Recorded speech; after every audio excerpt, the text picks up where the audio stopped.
તો સમાચારમાં આગળ વધીને વાત કરીએ તો પાટીદાર મહિલા નેતા અને એનસીપી નેતા રેશમા પટેલ ઉપર જૂનાગઢમાં હુમલો થયો છે।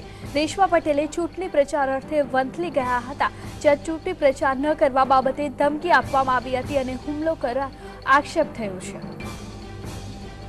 તો આ અંગે વધુ વિગતે વાત કરવા માટે આપણી સાથે જોડાયા છે સંવાદદાતા હિરેન।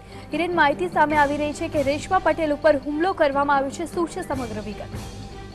જી ચોક્કસ વાત કરીએ તો માણાવદર પેટા ચૂંટણીને લઈ હાલ પ્રચાર પૂરજોશમાં ચાલી રહ્યો છે, જેમાં આજે વંથલીમાં રેશમા પટેલ પ્રચાર કરી રહ્યા હતા। તે દરમિયાન ભાજપના આગેવાન દ્વારા તેના પર ઝપાઝપી કરી અને તેને પ્રચાર ન કરવા માટે ધમકી આપવામાં આવી હતી, જેને લઈ રેશમા પટેલ હાલ સારવાર અર્થે હોસ્પિટલમાં છે।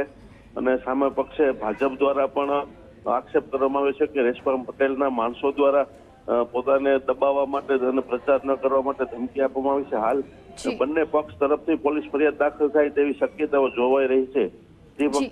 જી હિરેન, સમગ્ર માહિતી આપવા બદલ આપનો આભાર।